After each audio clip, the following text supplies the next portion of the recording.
Hello guys, কেমন আছো সবাই? আশা করি সকলে ভালো আছো। আজকে আমরা we all are trying here যেটা এক্সপ্লেন করেছিলাম আমরা এপিসোড 4 পর্যন্ত, সেটার বাকি পর্বগুলো সম্পর্কে জানবো। পঞ্চম এপিসোডের শুরুতে জিনম্যান রাগে ডংম্যানকে মারতে থাকে। রেস্টুরেন্টের ভেতর থেকে মিরন সব দেখছিল। পরিস্থিতি খারাপ হলে হাজিন বাইরে এসে তাদেরকে থামায়। পরে পুলিশ দুই ভাইকে থানায় নিয়ে যায়। মিরনের মনে তখন ডংম্যানের আগের কথা ঘুরছিল। ডংম্যান গংসেকে বলেছিল যে তার অপমানজনক মেসেজটি ছিল তার সৎ লেখা, তার স্ক্রিন প্লেও এমন হওয়া উচিত। মিরনও কথাটির সাথে একমত হয়েছিল। কিছুক্ষণ পর ইউনে এসে আগের দিনে ভাঙা জানলার ক্ষতিপূরণ দেয়। সে স্বীকার করে যে জানলাটি সে ভেঙেছিল। গংসে কারণ জানতে চাইলে ইউনে বলে, আমি খুব বিরক্ত হয়েছিলাম। এদিকে থানায় পুলিশ ডংম্যানের পেশা সম্পর্কে জানতে চায়। ব্যর্থতার কারণে সে কোনো উত্তর দিতে পারে না। তখন ইউনে এসে বলে যে উনি একজন চলচ্চিত্র পরিচালক। আবেগের ডংম্যান চেয়ার থেকে পড়ে গেলে বন্ধুরা তাকে সামলায়। হাসপাতাল থেকে ফেরার পথে ডংম্যান বমি করার জন্য গাড়ি থামায়। তখন তার পকেটে 500 ওনের কয়েনটি ড্রেনে পড়ে যায়। সবাই তখন নতুন টাকা দিতে চাইলেও সে ড্রেনে হাত ঢুকিয়ে সে কয়েনটি তুলে নেয়। তার কাছে কয়েনটির বিশেষ মূল্য ছিল। হাজিন এই ঘটনার জন্য গংসেকে দায়ী করে এবং রাগে তাকে মারতে থাকে। তবে গংসে সরে যাওয়ার কারণে আঘাত লাগে না। কয়েনটি তুলে ডংম্যান একা বাড়ি পথে যায়, কিন্তু কিছু দূর গিয়ে আবার গংসের কাছে ফিরে আসে। সে জানায় গংসের সিনেমার সমালোচনা সে চালিয়ে যাবে এবং দ্য 8 ক্লাব ছেড়ে দেবে।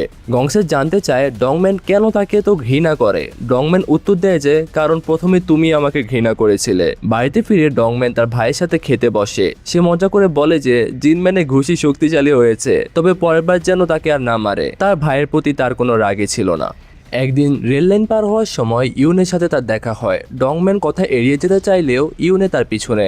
এরপর তারা দুজন একটা রেস্টুরেন্টে বসে। ইউনে বলে যে একা জীবন কাটানো অনেক ক্লান্তিকর, এখন থেকে আমি তোমার পাশে থাকবো। কথাটি শুনে ডংম্যান নিজের ইমোশনাল ওয়াচটা ঢেকে ফেলে, কারণ সে তখন অনেক ভালো অনুভব করছিল। ভালোবাসা নিয়ে কথা বলার সময় ডংম্যান ঘড়ি বের করে বলে যে সেখানে তো ভালোবাসা লেখা নেই, কিন্তু স্ক্রিন দেখে সে চুপচাপ হয়ে যায়। নিজের ভেতরে জন্ম নেওয়া নতুন অনুভূতিটা সেও তো বুঝতে চেষ্টা করছিল। বাড়ি ফেরার পথে ডংম্যান জানায় যে ক্লাব ছাড়ার পর সে অনেক একা হয়ে গিয়েছে। সে ইউনেকে যে কোনো সময় মেসেজ করতে পারবে কিনা সেটা জানতে চায়। ইউনে হাসি মুখে সম্মতি জানায়। অন্যদিকে জঙ্গির কোম্পানির সে সিইও চই ফিল্ম কোম্পানিতে আসে আর লিফটে ইউনের সাথে তার দেখা হয়। এরপর ডংহান জানতে চায় যে জঙ্গির মেয়েকে খুঁজে পাওয়া গেছে কিনা। সিইও জানায় যে সেই মেয়েটির পরিচয় সম্পর্কে জানতে পেরেছে। ফ্ল্যাশব্যাকে আমরা দেখতে পারি সিইও ইউনের দাদি ছবি দেখে বুঝেছিল ইউনে জঙ্গির হারিয়ে যাওয়া মেয়ে, তবে সে তখন সত্যিটা কাউকে জানায়নি। বাড়িতে ডংম্যান নিজের ওয়েদার মেকার স্ক্রিন প্লে পড়ছিল। সে দেখে যে ইউনে স্ক্রিপ্টে অসাধারণ কিছু ইনপুট আর চেঞ্জেস করেছে। এক্সাইটেড হয়ে সে জুহুয়ানকে ফোন করে আর ইউনের দক্ষতার সে প্রশংসা করতে থাকে। পরবর্তীতে আমরা রেস্টুরেন্টের সিন দেখি। জুনহুয়ান জানায় যে মিরন তার স্ক্রিপ্ট পড়বে, তবে ডংম্যানকে সঙ্গে নিতে হবে। ডংম্যান মজা করে সানগ্লাস পরে বলে যে মিরন হয়তো তার প্রেমে পড়েছে। তখন জেওয়াং এখানে আসে আর ডংম্যানের কাজের খবর জানতে চাইলে ডংম্যান তিক্তভাবে জানায় যে সে সিনেমা বানাতে চায় কিন্তু সুযোগ পাচ্ছে না। জেইয়ং বাইরে গেলে ডংম্যান তার কাজ ও তার চরিত্রের সমালোচনা করে, কিন্তু জুনহুয়ান জানায় যে জেইয়ং নিজের কাজে দক্ষ আর হাজিনও এই প্রজেক্টে ইনভেস্ট করতে যাচ্ছে। ফিরে এসে জেইয়ং জানায় হাজিন নতুন প্রজেক্টে আগ্রহী। জুনহুয়ান ইউনের প্রশংসা করলে জেইয়ং তার সম্পর্কে কটু কথা বলে। ডংম্যান রেগে গেলেও নিজেকে কন্ট্রোল করে এট লাস্ট। অন্যদিকে ইউনের সঙ্গে জিনম্যানের দেখা হয়। হাঁটতে হাঁটতে তারা জিনম্যানের কবিতা নিয়ে কথা বলে। পরে মিরন, ডংম্যান আর জুনহুয়ান একসাথে ড্রিঙ্ক করে। মিরন জানায় যে গংসে খুব খারাপ পরিচালক। তার শুটিংয়ে অভিনয় করতে গিয়ে আজও তার হাত নিয়ে বলে সে অনুভব করে। ডংম্যানও গংসের পুরনো গল্প বলে। একসময় বন্ধুরা তাকে নানা নামে ডাকতো আর মজা নিত। এদিকে সিও জঙ্গিকে জানায় যে তার মেয়ে এখন ইউনে নামে পরিচিত আর চই ফিল্ম ইন্ডাস্ট্রিতে কাজ করে। সে কলেজেও পড়তে পারেনি। জঙ্গি জানতে পারে তার সাবেক স্বামী মারা যাওয়ার পর দ্বিতীয় স্ত্রী মা ইউনেকে বড় করেছেন। সে বৃদ্ধা কিম্বাব বিক্রি করে আর তার দেখাশোনা করে। জঙ্গি সিদ্ধান্ত নেয় যে সে নিজে একদিন ইউনের সাথে দেখা করবে। আড্ডা শেষে মিরন আবার দেখা করার কথা বলে চলে যায়। ডংম্যান মেট্রোতে বসে কল্পনা করে তার ওয়েদার মেকার যেটা রয়েছে সেটা একদম অনেক ফেমাস হয়ে গিয়েছে এবং সেটার জন্য সে পুরস্কারও পাচ্ছে। অফিসার ডংহান ইউনেকে বলে যে ডংম্যান 20 বছরও কিন্তু তার নিজে ডেবিউ করতে পারেনি আর ভবিষ্যতেও পারবে না। ইউনে কোনো উত্তর দেয় না এখানে, তবে সে ইনসাল্ট ফিল করছিল এমন বোঝা যায়। পরে জেয়ং ইউনেকে ফোন করে জানায় যে লেখক হিসেবে তো ক্রেডিট দেওয়া হবে না, তবে ডেভেলপমেন্ট প্রডিউসার হিসেবে নাম দেওয়া যেতে পারে। ইউনে কোনো উত্তর না দিলে সে হুমকির মতো মেসেজ পাঠাতে থাকে। বাড়িতে ডংম্যান স্ক্রিপ্টের কাগজে লেখা দেখতে পায় জেইয়ং একটা বদমাশ। ইউনে কেন এমন লেখা লিখেছে সেটা জানতে সে জুনহোয়ানকে জেইয়ং স্ক্রিপ্ট সম্পর্কে খোঁজ নিতে বলে। সত্য জানার পর ডংম্যান বুঝতে পারে যে স্ক্রিপ্টের আসল লেখক ইউনে। সে জেইয়ং এর সঙ্গে দেখা করে জানতে চায় ইউনের লেখা কেন সে নিজের নামে চালাচ্ছে। জেইয়ং জানায় তারা আগে রিলেশনে ছিল এবং ইউনে শুধু জাস্ট একটু সামান্য হেল্প করেছিল। ডংম্যান বলে যে ইউনের প্রাপ্য ক্রেডিট তাকে দিতেই হবে। হাজিন সত্য জানলে তো প্রজেক্টটা অ্যাকসেপ্টই করবে না। জেইয়ং পাল্টা ডংম্যানকে ব্যর্থ মানুষ বলে অপমান করে। ডংম্যান কোনো উত্তর না দিয়ে সেখান থেকে চলে যায়। কিছুক্ষণ পর ইউনে মেসেজ করে জানতে চায় ডংম্যান কেন তাকে মেসেজ করছে না। ডংম্যান শুধু লেখে থ্যাংক ইউ। এরপর তাদের দুজনের ইমোশনাল ওয়াচই প্রথমবারের মতো সবুজ হয়ে যায়। তাদের মনে নতুন এক ধরনের ইমোশন জন্ম নিচ্ছিল।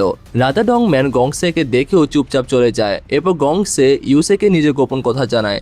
বহু বছর আগে ডংম্যানের জীবনে ঘটে যাওয়া একটা ঘটনা নিয়ে গংসে প্রথম নিজের সিনেমা বানিয়েছিল আর সেই সিনেমায় তাকে ফেমাস করেছিল, কিন্তু ডংম্যানকে সে কখনো সত্যটা জানায়নি। গংসে মনে করে গল্পটা যদি ডংম্যান ইউজ করতো তাহলে সেই হয়তো বিখ্যাত পরিচালক হয়ে যেত। ইয়ংসু তাকে সান্ত্বনা দিয়ে বলে যে সবাই অন্যের জীবন থেকে তো ইন্সপিরেশন নেয়।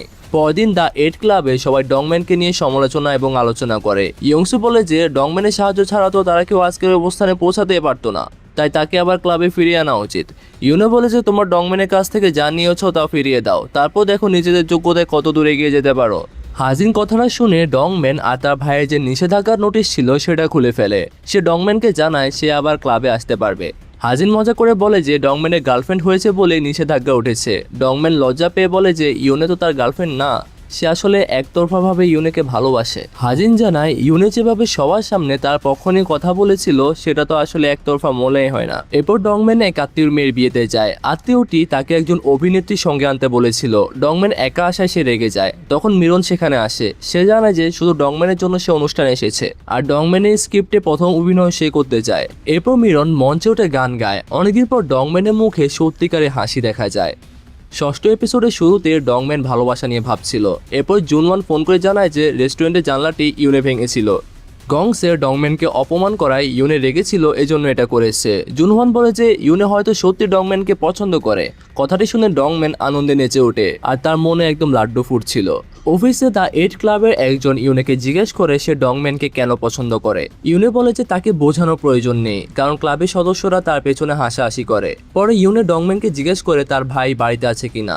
সে দাদির বানানো কিমচি দিতে চায়। দুজন একই সঙ্গে লিখে ফেলে যে আমরা কি একসাথে খেতে পারি। লজ্জা পেলেও ইউনে রাজি হয়ে যায়। ডংম্যান দ্রুত বাড়ি গিয়ে অগোছালো ঘরটা পরিষ্কার করতে চায়, কিন্তু সেখানে জিনম্যানকে দেখে অবাক হয়ে যায়। সে ভেবেছিল যে তার ভাই কাজে গেছে। ঠিক তখন ইউনে এসে পৌঁছায়। তিনজন এখন একসাথে কিমচি খাবে, মানে এখানে তো কিছু করার নেই, তার ভাই যেহেতু আছে। Awkward moment. জিনম্যান দেখে যে ইউনে আর ডংম্যানের ইমোশনাল ওয়াচ লাল হয়ে গেছে। কারণ জানতে চাইলে ডংম্যান বিষয়টা এড়িয়ে যায়। খাওয়ার সময় জিনম্যান ইউনেকে জিজ্ঞেস করে তার জীবনের উদ্দেশ্য কি। কিছুক্ষণ ভেবে ইউনে বলে যে সে তার দাদির মতো শক্ত মনের মা হতে চায়। জিনম্যান নিজের কবিতার বইয়ে ইউনের নাম লিখে দেয়। নিচে লেখে যে আমার বিশ্বাস একদিন তুমি শক্তিশালী মা হবে। ইউনে তখন ইমোশনাল হয়ে যায় এবং তাকে ধন্যবাদ জানায়। অন্যদিকে গংসের সিনেমার প্রযোজকরা আরও একজন রাইটার চাচ্ছিলেন। গংসি বিরক্ত হলেও হাজিন তাকে বয়স ও কাজের চাপ বিবেচনা করে এর প্রপোজালটা মেনে নিতে বলে। গংসে জানতে চায় হাজিন তাকে আর ভালোবাসে কিনা। হাজিন বলে যে ভালো না বাসলে তো কত আগে তোমাকে ছেড়ে চলে যেতাম। ইউনেকে বাড়ি পৌঁছে দেওয়ার সময় ডংম্যান ভাইয়ের কথার জন্য ক্ষমা চায়। ইউনে জানায় যে জিনম্যানের প্রশ্নের কারণে সে প্রথমবার নিজের জীবনের উদ্দেশ্য খুঁজে পেয়েছে। ঠিক তখন তাদের ঘড়ি চেক আপে মেসেজ আসে। ইউনে দেখে যে ডংম্যানের সিরিয়াল নাম্বার হচ্ছে 4000 আর তার নাম্বার হচ্ছে 38। এরপর অচেনা নম্বর থেকে এক নারী ফোন করে বলে যে আমি তোমার মা। ইউনে স্তব্ধ হয়ে তাকে সি ইয়ন নামে ডাকতে শোনে। পাশে থাকা ডংম্যান বুঝতে পারে ইউনের মন হঠাৎ বদলে গেছে। রাস্তা পার হওয়ার সময় ইউনে জানতে চায় ইউনে নাকি সি ইয়ন, কোন নামটা সুন্দর। ডংম্যান বলে যে ইউনে নামটাই সবচেয়ে সুন্দর, কখনো নিজের নাম বদলাবে না। পার্সোনালি আমার কাছেও ইউনে নামটাই সুন্দর লাগছে, একটা কিউট ভাইব আছে, তাই না? এরপর সে নিজের 14 বছর বয়সী ভাইজি ইয়ংসিলে কথা বলে। তার বিশ্বাস সুন্দর নাম মানুষের জীবনে ইতিবাচক প্রভাব ফেলে। ঠান্ডা বাতাস শুরু হলে নায়িকা জানায় যে শীত পছন্দ না হলেও এ বাতাস তার ভালো লাগে। নায়ক তাকে বাড়িতে পৌঁছে দেয়। অন্যদিকে গংসে নতুন একটা সিনেমা নিয়ে চিন্তিত ছিল। নায়ক আনন্দের সাথে সেখানে চলে যায় এবং মজা করে বলে যে নিজের বাড়িতে ফিরে আসার কারণে শান্তি নষ্ট হয়েছে গংসের। নায়ক তার হাত ধরে বলে যে আমি তোমাকে ক্ষমা করে দিলাম। পরে দ্য 8 ক্লাবের সদস্যরা তাদের পুরনো ডাকনাম মনে করিয়ে দেয়। ধীরে ধীরে দুজনের সম্পর্ক স্বাভাবিক হতে থাকে। এদিকে জঙ্গি বাড়িতে মিরনের সাথে কথা বলছিল। মিরন কিছু ছবি দেখে জানায় সেগুলোর মধ্যে জঙ্গির মেয়ের ছবিও রয়েছে। একই সময় ইউনেও ছবিগুলো অফিসে দেখছিল। এরপর জঙ্গি একটা অনুষ্ঠানে যোগ দিতে সিওর সঙ্গে এয়ারপোর্টে যায়। রাতে ডংম্যান বাড়িতে ফিরে বাথরুম থেকে শব্দ শুনতে পায়। ভেতর গিয়ে দেখে যে জিনম্যান আবার গলায় ফাঁস দিয়ে আত্মহত্যার চেষ্টা করছে। ভাই এ ছেলের সমস্যাটা কি? এখানে দেখে এমন মনে হচ্ছে যে আর কয়েক সেকেন্ড দেরি হলে জিনম্যান বাঁচত না। ডংম্যান তাকে দ্রুত নামিয়ে প্রাণ বাঁচায়। ঘটনাটি তাকে একদম ভেতর থেকে নাড়িয়ে দেয়। এরপর নায়ক কাজে যেতে পারবে না বলে ক্যাটারিং কোম্পানিতে মেসেজ করে, কিন্তু জিনম্যান স্বাভাবিকভাবে কাজে যাওয়ার প্রস্তুতি নেয়। তাকে বের হতে দেখে ডংম্যান কিছুটা স্বস্তি পেল। চিন্তা কিন্তু আর কমে না ভাই। গাইস, এখানে আমরা ছোট্ট একটা কমার্শিয়াল ব্রেক নিচ্ছি, তোমরা এটা স্কিপ করে মূল ভিডিওতে চলে যাও। আজকে ভিডিওটা স্পন্সর করেছে হচ্ছে ক্যাপকাট। তো তোমরা অনেকেই কন্টেন্ট ক্রিয়েশন করতে চাও এবং কন্টেন্ট ক্রিয়েশন করার জন্য তোমার অবশ্যই একটা ভিডিও এডিটর সফটওয়্যার লাগবে, আর এর জন্য ক্যাপকাট হতে পারে সবচেয়ে ইজি একটা সলিউশন। কারণ ক্যাপকাটের মোবাইল এবং পিসি দুটো ভার্সনে রয়েছে এবং দুটো ভার্সনে খুবই কম্পার্টেবল। খুব লো কনফিগারেশনে পিসি বা মোবাইলেও কাজ করতে পারে এবং এখানে কাজ করা খুবই সহজ, ইন্টারফেসটা খুবই সহজ, যার জন্য তোমার ভিডিও বানাতে ঘন্টার পর ঘন্টা সময় নষ্ট হবে না এবং বিগিনার থেকে প্রো সবাই ক্যাপকাট ইউজ করতে পারে। তো তোমার যদি অনেক হাই কনফিগারেশনে পিসি মোবাইল নাও থাকে, ক্যাপকাট কিন্তু হতে পারে তোমার জন্য সবচেয়ে বেস্ট সলিউশন। এবং এখানে হাজার হাজার তোমার ইফেক্টস রয়েছে, এডিটিং স্টাইল রয়েছে, যেটা ইউজ করে খুব সহজে তুমি প্রো লেভেলে এডিট করতে পারছো। তো ক্যাপকাট ডাউনলোড করার লিংক আমি ডিসক্রিপশনে দিয়ে দিচ্ছি, সেখান থেকে ক্যাপকাট ডাউনলোড করে তোমরা তোমাদের কন্টেন্ট ক্রিয়েশন শুরু করতে পারো। তো ভিডিও বিজ্ঞাপন শেষে আমরা আবার মূল ভিডিওতে ফিরে আসলাম। অফিসার ডংহান ইউনে আর জুন হোয়ানকে বকাবকি করে। জুন হোয়ানের স্ক্রিপ্ট ইউনে রিভিউ করার পরে সরাসরি মিরনের কাছে পাঠানো হয়েছে। পারিবারিক কেলেঙ্কারির সময় মিরনের কাছে স্ক্রিপ্ট পাঠানোয় সে একদম রেগে যায়। তখন মিরন অফিসে আসে। বাইরে ভক্তরা বিয়ের অনুষ্ঠানে তার গান গাওয়ার ভিডিও দেখাচ্ছিল। ভিতরে এসে সে ইউনে পরিচয় জানতে চায়। জুনহান জানায় যে ইউনে একজন প্রডিউসার। মিরন স্ক্রিপ্টটাকে বাজে বললেও ইউনে যুক্তি দিয়ে বোঝায় যে চরিত্রটা কেন তার জন্য উপযুক্ত। ইউনে আত্মবিশ্বাসী কথা শুনে মিরন রুম থেকে বেরিয়ে আসে। সবাই মনে করে যে মিরন তো রেগে গিয়েছে, তবে বাইরে গিয়ে সে ইউনেকে ফোন করে তার প্রজেক্টে করতে সম্মতি জানায়। ইউনে হাসি মুখে ডংহানকে বিষয়টা জানায়। আর এদিকে ডংম্যান পুরনো একটা গুদামে যায়। সেখানে জিনম্যান আর তার মেয়ে ইয়ংসিলের ছবি আর তার জন্ম সনদ দেখে। সে হারিয়ে যাওয়া ভাইজিকে খুঁজে বের করার সিদ্ধান্ত নেয়। সংশ্লিষ্ট অফিসে একজন কর্মকর্তা জানায় ইয়ংসিলকে একটা পরিবার দত্তক নিয়েছে। তার মায়ের লিখিত অনুমতি ছিল, কারণ তখন জিনম্যানের কোনো খোঁজ পাওয়া যায়নি। নায়ক বর্তমান ঠিকানা জানতে চাইলেও নিয়মের কারণে কর্মকর্তা কিছু জানান না। পরে ডংম্যান গংসের পাশে বসে। সে বলে যে শেষ হলে একসাথে শেষ হব, সফল হলে একসাথেই হব। ডংম্যান আরও বলে যে তার মনে সত্যিকারের অনুভূতি জেগে উঠলে সে গংসিকে ঘৃণা করতে পারে না। সত্যিকারের সুখী থাকলে সে তার উপর রাগও ধরে রাখতে পারে না। সে রাতে ডংম্যান ইউনে বাড়ির সামনে একটা 500 ওনের কয়েন রেখে আসে। এটা ছিল তার কৃতজ্ঞতা প্রকাশের একটা উপায়। ঠিক তখন জঙ্গি আবার ইউনেকে ফোন করে। আগে কোম্পানির সিও তাকে ফোন ধরতে বলেছিল, এবার ইউনে ফোন রিসিভ করে। জঙ্গি জানায় সে ইচ্ছা করে ইউনেকে ফেলে যায়নি, ভেবেছিল সে তার বাবার কাছে গেছে। এখন সে চাইলে ইউনে বিদেশ গিয়ে পড়াশোনা সহ যা ইচ্ছা করতে পারে। ইউনে বলে যে জঙ্গি তার পরিচয় নিয়ে লজ্জা পায় বলে তাকে বিদেশ পাঠাতে চায়। সে আশ্বস্ত করে জঙ্গি যেমন কাউকে সত্যিটি বলবে না, সেও কাউকে বলবে না যে জঙ্গি তার মা। এবার জঙ্গি একটা কোরিয়ান ফিল্ম অ্যাওয়ার্ডে সেরা অভিনেত্রী পুরস্কার পায়। মঞ্চ ওঠার সময় তার অতীত মনে পড়ে যায়। ছোট্ট ইউনের বই কেড়ে নেওয়া ও তাকে মারধর করার স্মৃতি তাকে কষ্ট দেয়। অন্যদিকে নায়ক আর নায়িকা ইমোশনাল ওয়াচ কোম্পানিতে যায়। নায়কের রিপোর্টে 2বার আননোন অনুভূতি পাওয়া যায়। রেকর্ডিং শুনে সে বুঝতে পারে যে জিনম্যানের আত্মহত্যা ঘটনার পর তার অনুভূতিটি দেখা গিয়েছিল। সেখানে কর্মী জানায় যে সিরিয়াল নাম্বার 38 যে রয়েছে তার ঘড়িতেও সেম ইমোশন দেখাচ্ছে। নায়ক বুঝতে পারে যে এটা তো নায়িকা। কর্মী জানায় ছোটবেলায় মা বাবা ছেড়ে যাওয়ার কারণে ইউনের নাক দিয়ে রক্ত পড়ে। নায়কের অনুভূতির মধ্যে রাগ, হতাশা আর বিষণ্ণতা ছিল, কিন্তু 7% যে ইমোশন ছিল সেটার কোনো ব্যাখ্যা পাওয়া যায়নি। নায়ক বলে যে সেটা ডিপ্রেশন না, সাহায্যের জন্য নীরব আর্তনাদ। এর সঙ্গে ইউনের ছোটবেলায় একটা দৃশ্য দেখা যায়। প্রতিবার নাক দিয়ে রক্ত পড়ার সময় সে আসলে সাহায্য চাইতো, কিন্তু তার কষ্ট কেউ বুঝতে পারেনি। এদিকে ইউনের ডাক্তার জানায় যে একই আননোন অনুভূতি থাকা ব্যক্তির সিরিয়াল নাম্বার 4000। ইউনের সঙ্গে সঙ্গে বুঝে যায় যে সেটা তো আমাদের নায়ক ডংম্যান। সে আরও জানতে পারে যে ডংম্যান সে অনুভূতির নামটা হচ্ছে হেল্প, মানে ডংম্যানই সে নামটা দিয়েছে। কোম্পানি থেকে বের হয়ে দুজন কিছুক্ষণ নীরবে পাশাপাশি বসে। লিফটেও কেউ কথা বলে না, আর তাদের নীরবতার মধ্যে অনেক ইমোশন প্রকাশ পাচ্ছিল। বাড়ি ফেরার সময় ইউনে সামনে হাঁটছিল। হঠাৎ থেমে চোখে পানি নিয়ে দৌড়ে এসে ডংম্যানকে শক্ত করে জড়িয়ে ধরে, আর বহুদিনের জমে থাকা কষ্ট এখানে ভেঙে পড়ে। পরে ক্যাফেতে ডংম্যান বলে যে এখন থেকে আমি তোমাকে হেল্প করব। ইউনো উত্তর দেয় যে আমরা অনেক আগে থেকে একে অপরকে হেল্প করছি। দুজন নিজেদের ঘড়ি দেখে বুঝতে পারে যে তাদের ইমোশন এখন একই ছন্দে বা একই রিদমে চলছে। শেষ দৃশ্যে ডংম্যান তার ভাইকে বলে যে চলো ইয়ংসেলকে আমরা খুঁজি। এরপর সে পরিচিত জায়গাটিকে একদম সুন্দর ভবিষ্যৎ করার প্ল্যান করে। ইউনে তার পাশে আছে, ঠান্ডা বাতাস বইছে, আর জিনম্যান তার মেয়েকে ফিরে পেয়েছে। চারদিকে এক ধরনের শান্তি বিরাজ করছে। সপ্তম এপিসোডের শুরুতে ডংম্যানকে হোটেলে ক্যাটারিং এর কাজ করতে দেখা যায়। এদিকে জেইয়ং ইউনেকে জানায় যে স্ক্রিন প্লেতে তাকে ক্রেডিট দেওয়া হবে, তবে ছদ্মনামে। ইউনে ডংম্যানের অনুমতি নিয়ে রাইটার হিসাবে ইয়ংসিলকে ব্যবহার করে, মানে এই নামটা। সন্ধ্যার ডংম্যান দৌড়ে ইউনের কাছে যায়। সে জানায় যে ওয়েদার মেকারের নতুন একটা ড্রাফট তৈরি করেছে সে, এবং দ্রুত পাঠিয়ে দেবে। খাওয়ার সময় তারা ঘড়ির আননোন অনুভূতি নিয়ে কথা বলে। নায়ক জানায় যে তার ভাইয়ের কারণে এই অনুভূতি আসে। নায়িকা বলে যে তার ক্ষেত্রে হচ্ছে এটার কারণ হচ্ছে তার মা। ছোটবেলায় মা তাকে ছেড়ে যাওয়ার দিন থেকেই নায়িকার নাক দিয়ে রক্ত পড়া শুরু করে। পরে প্রেমিকও তাকে ছেড়ে দেয়, তবে সে কখনো দুর্বল মায়ের মতো হতে চাইতো না। তাই সে জিনম্যানকে বলেছিল সে শক্তিশালী মা হতে চায়। তো এখন আমরা বুঝতে পারি আর কি যে সে শক্তিশালী মা কেন হতে চেয়েছিল। খাওয়ার পর তারা হাঁটতে বের হয়। ঠান্ডা বাতাসে ইউনে আনন্দে ঘুরতে থাকে। ডংম্যান তার ভিডিও করতে থাকে। দূরে একটা গাড়ি থেকে জংগি সিও সব দেখছিল। অন্যদিকে হাজিন গংসেকে নতুন রাইটার নিয়োগ দিতে বলে। বাধ্য হয়ে গংসে জাংমিন নামের একটা লেখকের সাথে দেখা করে। গংসে তাকে অপমান করে জানায় সিনেমা সফল হলেও সে কোনো ক্রেডিট পাবে না, কিন্তু জংমিন হেসে বলে যে এত মজার পরিচালক তো আগে দেখিনি। তার এ ধরনের বিহেভিয়ার গংসেকে একদম প্রভাবিত করে। রাতে হাজিন অন্য লেখক খোঁজার কথা বললে গংসে জানায় সে জংমিনের সাথেই কাজ করবে। এদিকে ডংম্যান জুনওয়ানকে জানায় সে নতুন ড্রাফটে ইউনেকে পাঠিয়েছে, কিন্তু কোনো অ্যান্সার না পাওয়ায় সে ভীষণ চিন্তিত।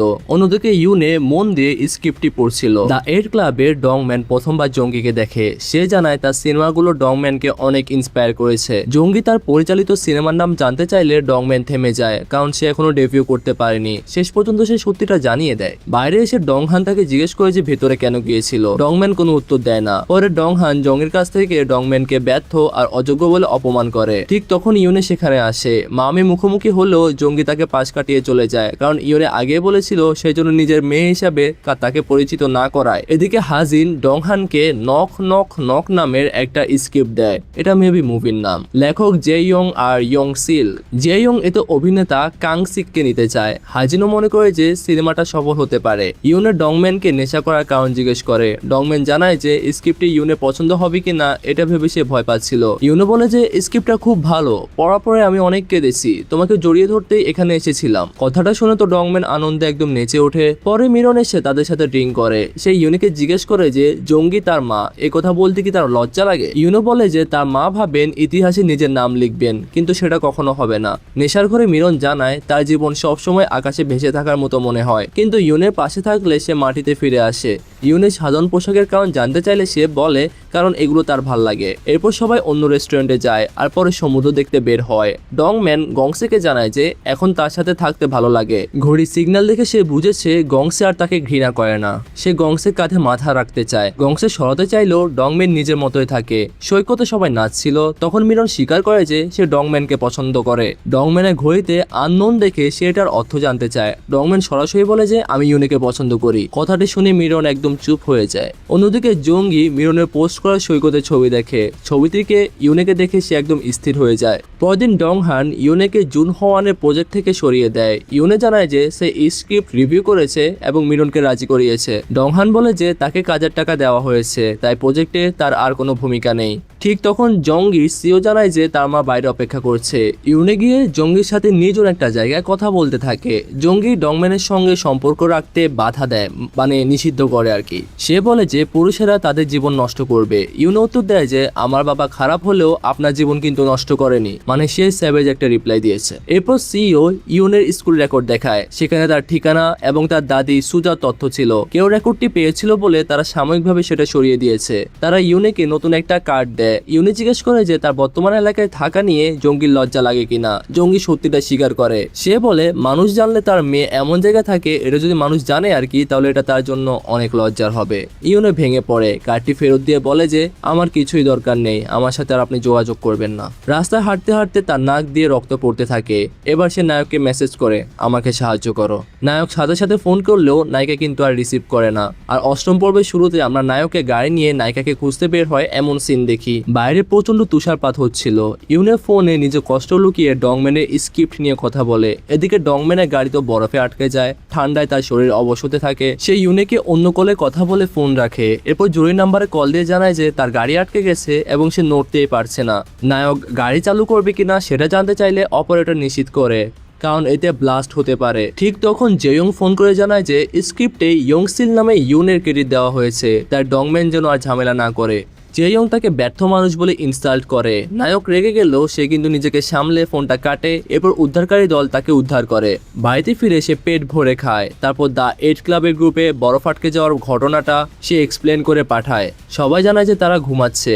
গল্পটি যেন পরের দিন বলা হয়। এরপর গংসে তার দীর্ঘ মেসেজ নিয়ে সমালোচনা করলে হাজিন তাকে খাওয়ায় মন দিতে বলে। অফিসের ডংহান ইউনের কাছে নক সম্পর্কে জানতে চায়। সে জানায় যে কাংসিককে নেওয়ার প্ল্যান করছে এবং স্ক্রিপ্টটা অন্যদের কাছেও পাঠানো হয়েছে। নায়িকা বলে যে এটা তার পছন্দ হওয়া দ্বিতীয় স্ক্রিপ্ট। ডংহান কাংসিককে বিশেষ মদের ছবি পাঠিয়ে দেখা করতে বলে। সে হাজিনকে রুম বুক করতে মেসেজ করে, তবে ভুল করে গ্রুপে লিখে ফেলে। মানে সে লিখে ফেলেছিল যে ডংম্যান যেন আজকে রেস্টুরেন্টে না আসে। মানে সে এখানে ফেসে গিয়েছে। সে তাড়াতাড়ি মেসেজটা ডিলিট করতে চাইলেও ডংম্যান কিন্তু সেটা আগেই দেখে ফেলেছে। সে জুনহুয়ানের কাছে কারণ জানতে চায়। জুনহুয়ান জানায় যে কাংসিক হচ্ছে জেং ইয়ং এর সিনেমায় অভিনয় করতে পারে, আর এজন্য ডংম্যান ও জেং ইয়ং এর সম্পর্ক খারাপ বলে তাকে দূরে রাখতে চাওয়া হচ্ছে। এদিকে ইয়নের দাদি সুজার সঙ্গে ছিল। জঙ্গির সিও গিম্বাব কিনতে গিয়ে তখন একটা টাকার সাথে একটা কার্ড রেখে যায়। ইয়নে ফেরত দিতে বের হলো, কিন্তু সে অনেক দূরে চলে যায়। রেস্টুরেন্টে ডংহান কাংসিকে বিশেষ মদ দেখায়, কিন্তু মদ নেওয়ার আগে তাকে স্ক্রিপ্টটি পড়তে বলে। অন্যদিকে ডংম্যান ক্লাবের অন্য সদস্যদের সাথে মদ খাচ্ছিল। সবাই জেইয়ংকে নিয়ে কথা বললে সে তাদের থামিয়ে বাড়ি যাওয়ার কথা বলে, কিন্তু বাড়ি না গিয়ে সে দ্য 8 ক্লাবে চলে আসে। সবাই ভাবে যে কাংসিকের সঙ্গে ঝামেলা করবে, কিন্তু সে সোজা রেস্ট রুমে যায়। পরে ডংম্যান হাজিনকে জিজ্ঞেস করে জেইয়ং এর সঙ্গে এই কাজ কেন করেছে। সে জানায় যে স্ক্রিপ্টটির আসল লেখক হচ্ছে ইয়ং সিল এবং জেইয়ং তেমন একটা ট্যালেন্টেড না। কথার মাঝে সে গংসেকে আবর্জনা বলে। হাজিন তাকে থামিয়ে বলে যে গংসে অন্তত রিং এ নামে ফাইট করে এবং হারলেও সে লড়াই করে, কিন্তু নায়ক হেরে গেলে তো সেখানেই থেমে যায়। মানে ডংম্যানের কথা বলছে। আর কাছে দাঁড়িয়ে থাকা গংসে সব শুনে ইমোশনাল হয়ে যায়। কাংসিক বাইরে এলে ডংম্যানের পরিচয় দিয়ে হ্যান্ডশেক করতে চায়, কিন্তু হাত ধরে সে উত্তেজিত হয়ে চিৎকার করে যে হাত ছাড়ুন। পরিস্থিতি সেখানে অস্বস্তিকর হয়ে ওঠে। এদিকে ইউনে আবার জঙ্গির সাথে দেখা করে কার্ডটি ফিরিয়ে দেয়। জঙ্গি তাকে টাকা নিয়ে ভালোভাবে জীবন করতে বলে এবং ভালো কাউকে ডেট করতে বলে। ইউনে জানায় যে সে ডংম্যানকে ডেট করছে এবং সে ভালো একজন মানুষ। কারণ জানতে চাইলে ইউনে বলে যে ডংম্যানের পাশে সে নিরাপদ আর জীবিত অনুভব করে। তার দাদি তাকে বড় করতে গিয়ে অসুস্থ হয়ে পড়েছেন। দাদির চিকিৎসার প্রয়োজন হলে সে টাকা নেবে, তবে জঙ্গি নিজের লজ্জা রাখতে যে টাকা নিচ্ছে সেটা সে নেবে না। ইউনে আরো জানায় যে সে দাদির ঠিকানা বদলে গেছে, মানে সেই বদলে দিয়েছে যাতে সহজে তাদের কেউ খুঁজে বের করতে না পারে। জঙ্গি বুঝতে পারে যে ইউনে এখন আর দুর্বল না। পরে নায়িকা নায়ককে জিজ্ঞেস করে যে সে ওয়েদার মেকার হাজিনকে দেখিয়েছে কিনা। নায়ক জানায় যে হাজিন হয়তো তার সাথে কাজ করতে চায় না। নায়ক জেইয়ং এর জন্য স্ক্রিপ্ট লেখায় নায়িকাকে দোষ দেয়। সে বলে যে এভাবে কাজ করলে ইউনের প্রতিভা কখনো সামনে আসবে না। কথাগুলো শুনে ইউনের নাক দিয়ে রক্ত পড়ে। সে মন খারাপ করে ফেলে। এরপর ডংম্যান পেছন গিয়ে ক্ষমা চায়। ইউনে বলে যে সম্পর্কে থাকলে সবসময় জানা যায় না যে অন্যজনের ভেতরে কি চলছে, তাই শুধু বাইরে দেখে কাউকে ছেড়ে দেওয়া যায় না। রাতে ইউনে আবার মেসেজ করে একটা গল্প শুনতে চায়। ডংম্যান এটিকে ক্ষমা হিসেবে নেয়। ইউনে বরফে আটকে পড়া ঘটনা না বলার কারণ জানতে চাইলে ডংম্যান বলে যে তোমার সামনে কুল দেখাতে চেয়েছিলাম আমি নিজেকে, আমি তো একটা সিগমা বয়। অন্যদিকে মাঠে কয়েকজন ছাত্র জিনম্যানের সাথে দেখা করে। তারা তার কবিতা পছন্দ করে এবং জানতে চায় তিনি লেখা বন্ধ করেছেন কেন। জিনম্যান নিজে হারিয়ে যাওয়া মেয়ে ইয়ংসিলের গল্প বলে। ছাত্ররা গল্পটি সুন্দর বললে সে রেগে যায়, চিৎকার করে বলে যে এটার মধ্যে সুন্দর কি আছে ভাই। এরপর সে চলে যায়। এদিকে হাজিন ডংহানের অফিসে আসে। ডংহান জানায় যে জেইয়ং এর স্ক্রিপ্ট অন্য জায়গাতে পাঠানো হয়েছে। সে ইয়ংসিলের মতো লেখকদের আবর্জনা বলে এবং শুধু টাকা নিয়ে ভাবতে বলে। হাজিন প্রতিবাদ করে জানায় যে সে টাকার জন্য না, আনন্দের জন্য কাজ করে। এরপর ডংহানকে অপমান করে এবং তার সাথে কাজ না করার ডিসাইড নেয়। রেস্টুরেন্টে ফিরে হাজিন একা নাচ্ছিল।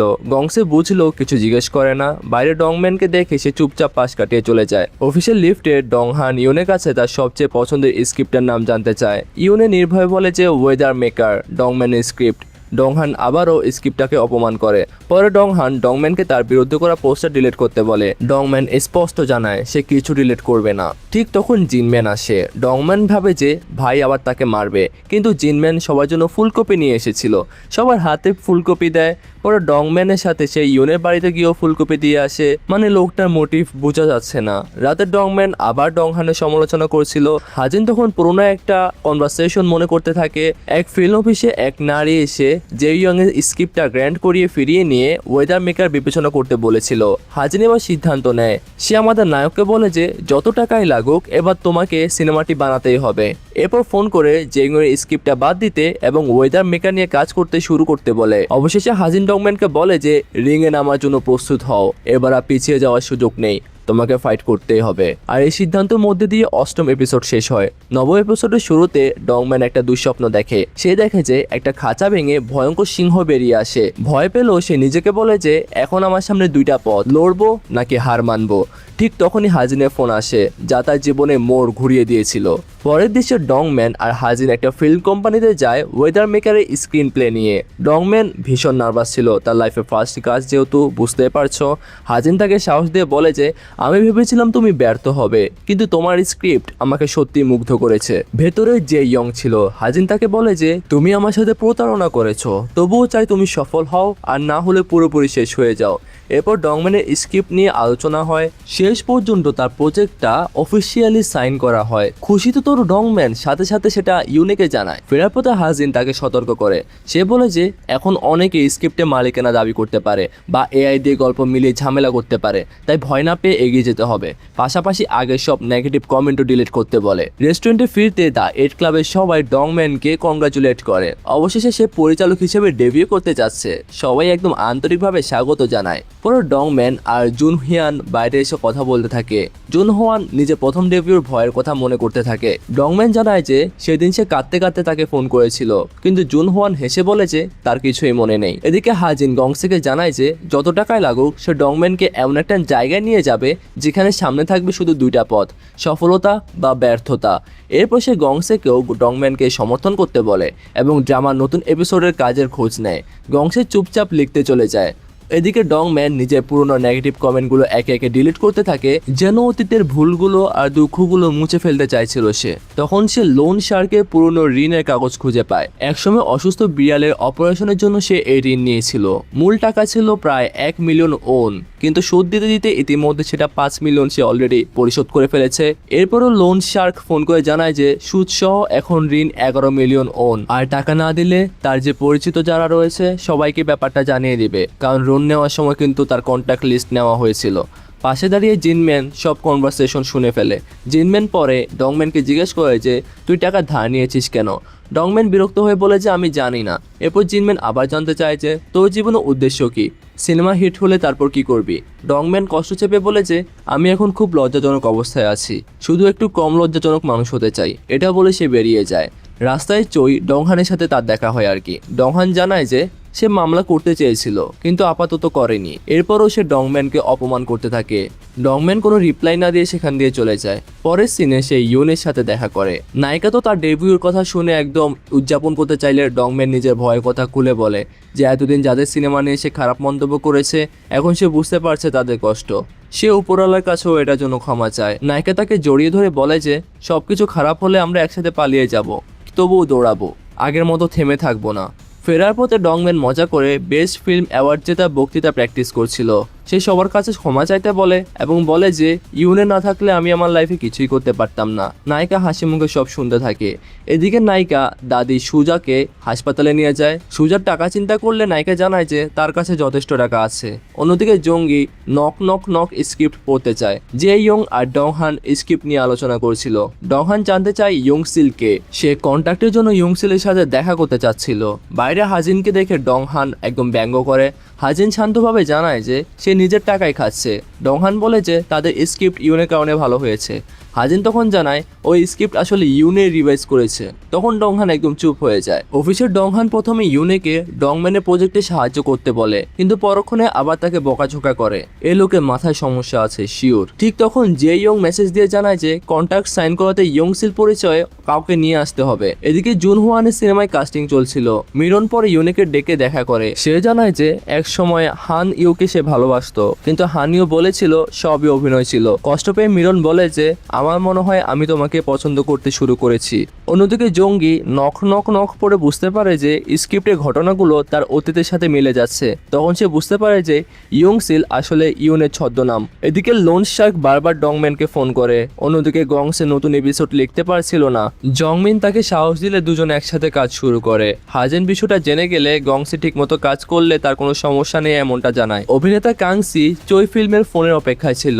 অন্যদিকে মিরন শুটিং শেষ করে হানিওর কাছে গিয়ে জিজ্ঞেস করে তুমি কি আমাকে ভালোবাসো। উত্তর না পেয়ে তাদের মধ্যে তর্ক শুরু হয়ে যায়। হানিওর বর্তমান গার্লফ্রেন্ডও সেখানে ছিল। খবরটি পরে জঙ্গির কাছেও পৌঁছায়। জঙ্গি কারণ জানতে চাইলে মিরন বলে তার নতুন অভিনয়টা দেখো একবার জাস্ট। এদিকে লোন শার্ক আবার ডংম্যানকে হুমকি দেয়। এবার ডংম্যান পাল্টা ধমক দেয়। রেগে গিয়ে লোন শার্ক তার বাড়িতে আসে, কিন্তু ডংম্যান পালিয়ে যায়। ঠিক তখন জিনম্যান বাড়ি ফিরলে লোন শার্ক তাকে গালাগাল দেয়। জিনম্যান রাগে তাকে ঘুষি মারে। এরপর লোন শার্ক ডংম্যানের সব পরিচিতকে এমনকি ইউনেকেও ঋণে মেসেজ পাঠায়। ইউনে কারণ জানতে চাইলে ডংম্যান জানায় যে আহত বিড়ালে অপারেশনের জন্য সে এই ঋণ নিয়েছিল। ইউনে বলে যে এই কারণে আমি তোমাকে পছন্দ করি।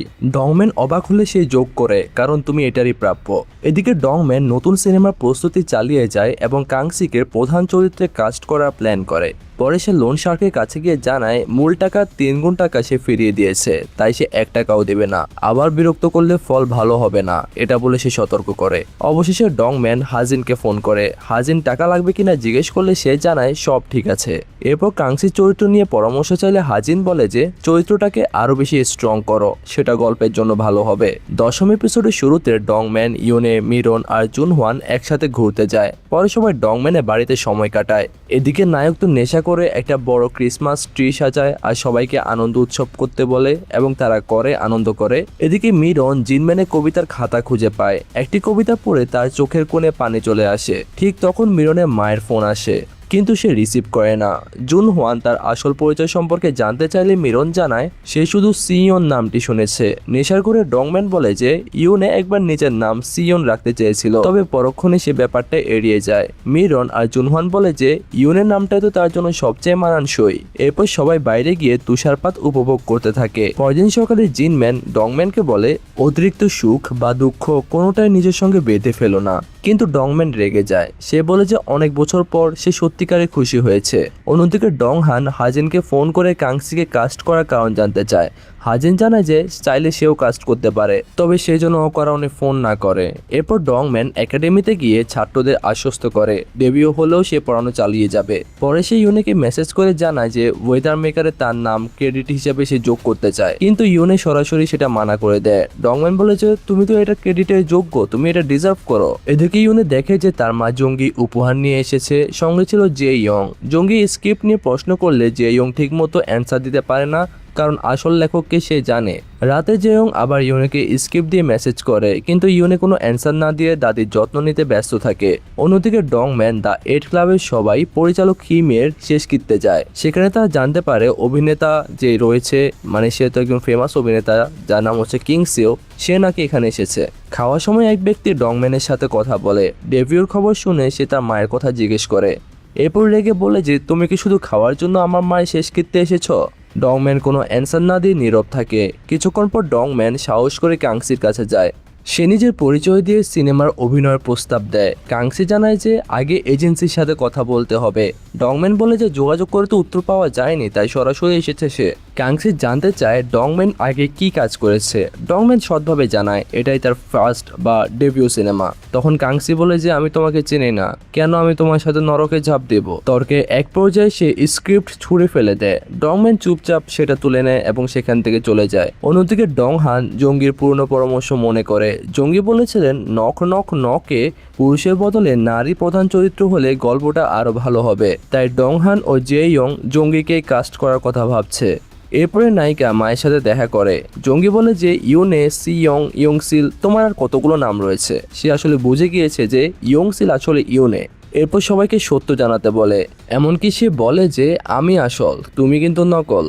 কথাটা শুনে ইউনে হেসে ফেলে এবং রাস্তায় দাঁড়িয়ে জোরে চিৎকার করে নিজের জমে থাকা সব কষ্ট বের করে দেয়। এদিকে মিরন একটা সেলুনে হান উর বর্তমান প্রেমিকা মুখোমুখি হয়। কথার এক পর্যায়ে মেয়েটি মিরনের পরিবারকে অপমান করলে দুজনের মধ্যে মারামারি শুরু হয়ে যায়। পরে ম্যানেজার জানায় যে পুরো ঘটনা সিসিটিভিতে ধরা পড়েছে। একই খবর জঙ্গির কাছেও পৌঁছে যায়, তবে তার সিইও মিরনকে আশ্বস্ত করে যে ফুটেজ সে লিক হতে দেবে না বা প্রকাশ হতে দেবে না। অন্যদিকে ডংম্যান জিনম্যানকে জিজ্ঞেস করে তোমার জীবনের উদ্দেশ্য কি? জিনম্যান উত্তর দেয় আমি শুধু কোনো বোঝা ছাড়া শান্তিতে বাঁচতে চাই। এরপর সে নিজের পুরনো কবিতাগুলো বাতাসে ছুঁড়ে ফেলে যেন সে অতীতকে বিদায় জানাচ্ছে। এরপর ডংম্যান আর ইউনো সে পাহাড়ে যায় যেখানে আগে নায়ক নিজের নাম চিৎকার করত। এবার দুজনে আবার নিজেদের নাম চিৎকার করে নিজেদের নাম ডাকে অ্যান্ড নতুন একটা সাহস পেয়ে যায় আর কি। রেস্টুরেন্টের সবাই ডংম্যানের শেষকৃত্যের কাণ্ড নিয়ে হাসাহাসি করছিল। পরে হাজিনের সঙ্গে জংমিনের কথা হয়। জংমিন গংসের প্রশংসা করে। হাজিনকে ভালোবাসার কথা জিজ্ঞেস করলে সে ইগনোর করে। এদিকে মিরন জিনমানের সাথে দেখা করে। সে জানায় যে ডংম্যানের বন্ধু এবং তার কবিতা পড়ে সে কেঁদেছিল। এরপর জিনম্যানকে সে একটা গিফট দেয়। অন্যদিকে ডংহান ইউনেকে বকাঝকা করতে থাকে। সে ইয়ংসিলের প্রশংসা করে বলে যে তুমি কোনোদিনও তার মতো হতে পারবে না। তখন ইউনে শান্তভাবে বলে যে ইয়ংসিল আসলে আমি।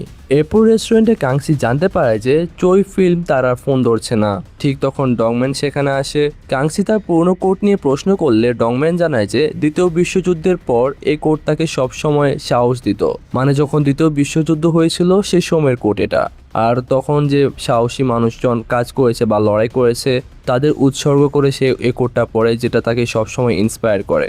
ডংম্যানের কথা শুনে তো কাংসি একদম মুগ্ধ হয়ে যায়। সে বলে যে আমি তোমার সিনেমায় অ্যাক্টিং করতে চাই, হয় একসাথে সফল হব না হয় একসাথে নরকে যাব। এমনকি অর্ধেক পারিশ্রমিকেও সে রাজি হয়ে যায়। হাজিন সঙ্গে সঙ্গে চুক্তি আনায়। কাংসি সই করে। সবাই আনন্দে ভরে ওঠে। এরপর হ্যান্ডশেকের মাধ্যমে কাংসি আগের মতো ইচ্ছা করে ডংম্যানের হাত শক্ত করে চেপে ধরে। ব্যথায় ডংম্যান চিৎকার করে ওঠে। আর এখানে 10ম এপিসোড শেষ হয়ে যায়। এদিকে ডংম্যান, ইউনে, মিরন আর জুহওয়ান আড্ডা দিচ্ছিল। হঠাৎ মিরন জিনম্যানের সাথে দেখা করতে যায়। দরজা খুলতে সে বলে যে জানতাম তুমি আবার মদ খেয়েছো, শুধু একবার দেখতে এসেছি তোমায়। জিনম্যান কোনো কথা না বলে দরজা বন্ধ করে দেয়। অন্যদিকে জঙ্গি সিও হানিও আর তার প্রেমিকার সঙ্গে মিরনের ঝগড়া নিয়ে আলোচনা করে। শেষ পর্যন্ত 100 মিলিয়ন ওন ক্ষতিপূরণ দিয়ে বিষয়টি মিটিয়ে ফেলার সিদ্ধান্ত নেওয়া হয়। পরে জঙ্গি মিরনকে বকাঝকা করলে মিরন বলে যে চুল টানা উচিত হয়নি, সরাসরি ঘুষি মারা উচিত ছিল। এদিকে ডংহান ইউনিকে বলে যে ইয়ংসিলের যে পরিচয় রয়েছে সেটা গোপন রাখতে হবে। এরপর সে নতুন 2টা স্ক্রিপ্টের জন্য প্রতিটাতে 100 মিলিয়ন ওনের প্রস্তাব দেয়। পরদিন অফিসে হাজিনের মনে হয় যে ডংহান কিছু লুকাচ্ছে, কিন্তু জেইয়ং তা বিশ্বাস করতে চায় না। অন্যদিকে ডংম্যান ও হাজিন কাংসির শুটিং সেটে যায়। শুটিং চলাকালে ডংম্যান হঠাৎ অভিনয় শেখাতে শুরু করলে সবাই অবাক হয়ে যায়। শেষ পর্যন্ত তাকে সেট থেকে বের করে দেওয়া হয়। মানে গাজাব বেজেতে ইয়ার। বাইরে হাজিন রেগে বলে যে আর কখনো শুটিং এর মাঝে এমন করবে না। অন্যদিকে হাজিন তো ইউনেকে জিজ্ঞেস করে সে কি ডংহানের সাথে লাঞ্চ করছে নাকি। ইউনে কোনো উত্তর দিতে চায় না। অন্যদিকে ডংহান জানায় মিরনের ঘটনার কারণে জঙ্গিকে আর কাস্ট করা হবে না। পরে সে জঙ্গিকে ফোন করে বলে যে ইয়ংশিল আপনাকে কাস্ট করতে চায় না। এদিকে নায়িকা আর নায়ক তো রেস্টুরেন্টে কথা বলছিল। নায়ক জানতে চায় যে তার কি কম কথা বলা উচিত। ইউনে হেসে বলে যে তুমি আমার সাথে থাকলে 80% সব সময় কথা তুমিই বলো, আর তুমি সবসময় এটাই করবে। তোমার সাথে থাকলে আমি স্বস্তি পাই। নায়ক জানে যে তুমি তো মানুষ না হয়ে গাছ হলেও আমি তোমাকে ভালোবাসতাম। মানে ফ্লার্টিং করতে 1 নাম্বার শালা। তারপর সে জোরে জোরে নায়িকার নাম ধরে ডাকতে থাকে ইউনে। ঠিক তখন জঙ্গি সেখানে আসে। ডংম্যানকে অভিনন্দন জানিয়ে সে ইউনেকে জিজ্ঞেস করে যে আমাকে সিনেমায় কাজ করতে দিলে না কেন ইয়ংশিল। সে বলে যে ইউনে যেন সবাইকে সত্যটা জানায়। এই কথা শুনে ডংম্যান বুঝতে পারে যে জঙ্গি আসলে ইউনের মা। জঙ্গির কঠিন কথায় ইউনের নাক দিয়ে আবার রক্ত পড়া শুরু করে দেয়। সে কাউকে কিছু না বলে সেখান থেকে দৌড়ে চলে যায়। সেই রাতে নায়ক ইন্টারনেটে জঙ্গির হারিয়ে যাওয়া মেয়ের খবর পড়ে। তখনই সে পুরোপুরি বুঝতে পারে যে ছোটবেলায় ইউনে কতটা কষ্টের মাধ্যমে গিয়েছে। অন্যদিকে হাজিন গংসের নতুন এপিসোড পড়ে তাকে ডিনার ডাকলেও গংসে রাজি হয় না। পরে হাজিন রেস্টুরেন্টে গিয়ে দেখে যে গংসের জংমিনের সাথে হাসি মুখে বসে রয়েছে। বাইরে দুজনের তর্ক হয়। হাজিন বলে যে তুমি জংমিনকে পছন্দ করতে শুরু করেছো কিনা সেটা আমার দেখার বিষয় না, তুমি শুধু নিজের কাজটা ঠিকভাবে করো। এদিকে ইউনে জেইয়ং এর সাথে আগের কনভারসেশন মনে করে সিদ্ধান্ত নেয় যে তার সব রেকর্ডিং প্রকাশ করে দিবে সে বলে যে আজ সবাইকে দেখাবো যে তুমি আসলে কেমন মানুষ। রাতে জেইয়ং ডংম্যানের সামনে আসে। ডংম্যান ইউনের প্রশংসা করতেই দুজনের মধ্যে মারামারি হয়ে যায়। ধস্তাধস্তিতে ডংম্যানের কোট ছিঁড়ে যায় আর একটা দাঁতও ভেঙে যায়। তবে যাওয়ার আগে সেও জেইয়ংকে ঘুষি মারে। গভীর রাতে ডংম্যান ইউনের বাড়িতে যায়। নিজের ছেঁড়া কোট আর ভাঙা দাঁত দেখে মজা করে বলে যে মনে হচ্ছে আমার পুরো জীবনটা একটা কমেডি। আর তার কর্মকাণ্ড দেখে তখন নায়িকাও হেসে ফেলে। আর তোমরা বুঝতেই তো পারছো আমরা ইউনে যে রয়েছে সে হচ্ছে নায়িকা, এই জন্য তাকে মাঝে মাঝে নায়িকা বলছি। আর ডংম্যান হচ্ছে আমাদের নায়ক, এই জন্য মাঝে মাঝে নায়ক বলছি। আশা করি তোমরা কনফিউজ হবে না। এরপর এপিসোড 12 শুরুতে আমরা নায়ককে আবার নায়িকার বাড়িতে দেখতে পাই, যেখানে নায়িকা নিজের অতীতের কথা বলতে শুরু করে দেয়। সে জানায় যে ছোটবেলায় তার মা জঙ্গি তাকে একা ফেলে চলে গিয়েছিল, এজন্য সে বাড়িতে সম্পূর্ণ একা ছিল এবং সে জানতো না যে তাকে কেউ সাহায্য করবে কিনা। সেই সময় থেকে তার নাক দিয়ে রক্ত পড়া শুরু হয়। তবে 28 দিনের পর তার বাবা তাকে আবার ফিরিয়ে নিয়ে এসেছিলেন। এরপর সে আরও কষ্টের স্মৃতি নায়কের সাথে শেয়ার করতে থাকে। সব শুনে নায়ক বলে যে আমার মনে হয় তুমি নিজের প্রতি খুব বেশি কঠোর। এরপর নায়ক আবার নিজের বাড়িতে ফিরে আসে। নায়কের ভাই জিনম্যান নাক ডাকিয়ে ঘুমাচ্ছিল। নায়ক হেসে বলে যে আমার জীবনের সবচেয়ে শান্তির সুর হলো আমার ভাইয়ের নাক ডাকার শব্দ। পরদিন সকালে নায়ক আবার সুন্দর করে প্রস্তুত হয়, নতুন দাঁত লাগায়, জ্যাকেট ঠিক করে হাসপাতালে যায়। সেদিন ইয়নের দাদিকে হাসপাতাল থেকে ছেড়ে দেওয়া হয় এবং ডংম্যান তাকে বাড়িতে পৌঁছে দিতে সাহায্য করছিল। কিছুক্ষণ পর জিনম্যান গাড়ি নিয়ে আসে এবং সবাইকে নিরাপদে বাড়িতে পৌঁছে দেয়। পরের দিন ডংম্যান তার ভাইকে নিয়ে একটা বারে যায়, যেখানে জেয়ং উপস্থিত ছিল। ডংম্যান নিজের নতুন দাঁতের দাম জানিয়ে বলে যে তাড়াতাড়ি আমাকে টাকা ট্রান্সফার করো। জেয়ং লক্ষ্য করে যে জিনমন সেখানে রয়েছে এবং সে রাগান্বিত চোখে তার দিকে তাকিয়ে থাকে। ডংম্যান জেয়ংকে স্পষ্টভাবে হুমকি দিয়ে বলে যে পরবার যদি ইয়নের সাথে কোনো খারাপ আচরণ করো তাহলে আমি তোমাকে ছেড়ে কথা বলবো না। এদিকে হাজিন গংসের সাথে কথা বলে আর জানায় যে চলো আমরা একটা ডিভোর্স করি এবং এটা আমাদের জন্য ভালো হবে, তবে সিদ্ধান্ত পুরোপুরি তোমার হবে। আমি শুধু চাই যে তুমি পুরোপুরি মুক্ত হয়ে আবার মন দিয়ে লেখা শুরু করো। এদিকে নায়ক অভিনেতা কাংসির সাথে দেখা করতে যায়, যেখানে তার শুটিং সেট ছিল আর কি। কাংসি তাকে জানায় যে আমি এখন অন্য একজন পরিচালকের সিনেমায় কাজ করছি, তোমার স্ক্রিপ্টে কাজ করতে হলে তোমাকে আরও 2-1 বছর ওয়েট করতে হবে। বাড়ি ফিরে ডংম্যান জু হোয়ানের সাথে কথা বলে। সে হতাশ হয়ে বলে যে কাংসি বলেছে আমাকে নাকি আরও 2 বছর অপেক্ষা করতে হবে, এতদিন অপেক্ষা আমি কিভাবে করব। এরপর ডংম্যান আবার রেস্টুরেন্টে যায়, সেখানে সহকর্মীদের সাথে কৃত্রিম বুদ্ধিমত্তা বা এআই নিয়ে কথা বলছিল। সবাই আলোচনা করছিল আর কি। সবাই বলছিল যদি এআই স্ক্রিপ্ট লিখতে শুরু করে তাহলে তো আর আমাদের চাকরি থাকবে না। এরপর ডংম্যান আর গংসের সমালোচনা শুরু করে দেয়। আসলে এখানে এআইয়ের ব্যাপারটা হচ্ছে বর্তমানে এআই এত পরিমাণ ছড়িয়ে গিয়েছে যে এআই এতটা অ্যাডভান্স হয়ে গিয়েছে যে এইসব ক্রিয়েটিভ কাজে এআই এখন অনেক বেশি হেল্পফুল এবং ভবিষ্যতে এমনও হতে পারে যে সিনেমার যত সব স্ক্রিপ্ট আছে সেগুলো আসলে এআই দিয়ে করানো হবে। সেদিনটা আসলে খুব বেশি দূর না আমার মনে হচ্ছে। কিছুক্ষণ পর হাজিন সেখানে আসে। প্রথমে সে ডংম্যানকে বকাঝকা করে বলে যে আমার অনুমতি ছাড়া তুমি কাংসির সাথে দেখা করতে গেলে কেন? আবার যদি এমন কিছু করো আমি কিন্তু ছেড়ে কথা বলবো না। এরপর গংসিকে উদ্দেশ্য করে বলে ঘুমানো বন্ধ করো, গিয়ে তোমার এপিসোডগুলো লেখো। এর আগে কেউ বুঝতে পারেনি যে গংসি সেখানে বসেছিল আর ধীরে উঠে দাঁড়ায়, ডংম্যানের দিকে তাকায়, তারপর চলে যায়। কিন্তু কিছুক্ষণ পর আবার ফিরে আসে। হাজিন অন্য কাউকে বাইরে পাঠায়, মানে সেখানে যারা উপস্থিত ছিল সবাই বাইরে চলে যায়। এখন রেস্টুরেন্টে শুধু ডংম্যান আর গংসে মুখোমুখি হয়ে বসে থাকে। গংসে শান্ত গলায় বলে যে আমার মনে হচ্ছে আমাদের সম্পর্ক শেষ চলে এসেছে, কিন্তু তার আগে আমি চাই যে আমরা 4 দিনের জন্য কোথাও ঘুরতে যাই। ডংম্যান সেখান থেকে পালিয়ে যাওয়ার চেষ্টা করে, কিন্তু গংসে তার পেছনে। শেষে ডংম্যান থামে আর গংসেকে একদম কটু কথা শোনাতে থাকে। গংসে কোনো উত্তর দেয় না। ডংম্যান চলে যাওয়ার পর গংসে নিজের ইমোশনাল ঘড়ির দিকে তাকায়, যেখানে লেখা ছিল রিগ্রেট বা অনুশোচনা। তখন সে বুঝতে পারে যে সে ভুল করেছে।